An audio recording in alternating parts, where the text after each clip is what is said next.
নরসিংদীর বেলাবতে ক্রিকেট টুর্নামেন্টের ফাইনাল খেলা অনুষ্ঠিত হয়েছে। মাদককে না বলি মাঠে এসে খেলাধুলা করি, এই স্লোগানে বাজনাবো ইউনিয়নের বীর বাঘবে অনুষ্ঠিত হয় ক্রিকেট সুপার লিগের সপ্তম আসরের ফাইনাল। বৃহস্পতিবার বিকেলে নতুন বাজার সংলগ্ন মাঠে স্বপ্ন তরুণ যুব সংঘের আয়োজনে এই ফাইনাল ম্যাচ অনুষ্ঠিত হয়। খেলা শেষে চ্যাম্পিয়ন দল সিঙ্গাপুর ক্রিকেট একাদশ ও runners up team Korea cricket একাদশের হাতে পুরস্কার তুলে দেন অতিথিরা। প্রধান অতিথি ছিলেন নরসিংদী জেলা বিএনপির সহ সাংগঠনিক সম্পাদক মোহাম্মদ কামাল হোসেন। এ সময় উপস্থিত ছিলেন যুবদল, বিএনপি নেতৃবৃন্দ ও স্থানীয় গণ্যমান্য ব্যক্তিরা। কথা হলো খেলাতে কোন রকম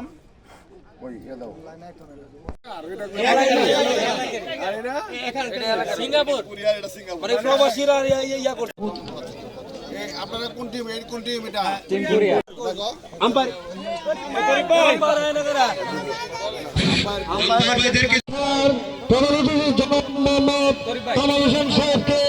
উপস্থিত হয়েছেন নিয়মিত বলার আশরাফুল। প্রথম বল সজোরে হাঁকানোর চেষ্টা ছিল,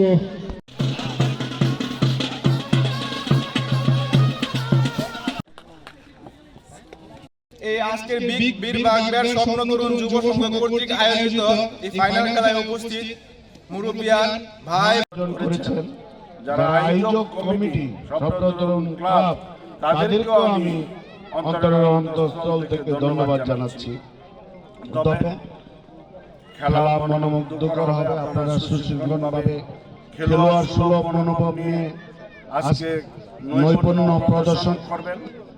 আর ক্রিকেট খেলা স্বপ্ন তরুণ ক্লাব আমি দেখেছি প্রত্যেকটা ছেলেই এখানে শিক্ষিত, লেখাপড়া জানা, এবং সেজন্য আমি তাদেরকে সাধুবাদ জানাই যে অন্যান্য অনুষ্ঠানের চেয়ে ক্রিকেট ফুটবল এটা খুব ভালো খেলা। তবে এটা হলে মানুষ যখন খেলার প্রতি মনোযোগী থাকে, নেশার প্রতি মনোযোগী থাকে না। সেই জন্য আমি বলবো আপনারা বেশি বেশি করে খেলাধুলা করেন, খেলার প্রতি মনোযোগী হন। আর এটা তো আমার বাড়ি, আমার গ্রাম, এটা শৈশব কৈশোর এখানে আমি বড় হয়েছি, মাটির সাথে মিশে আছি। আপনারা সুন্দর নৈপুণ্য দেখাবেন, কেউ কারোর প্রতি অসৌজন্যমূলক আচরণ করবেন না জানাই। এবং আজকে যে স্বপ্ন তরুণ ক্লাব সপ্তাহ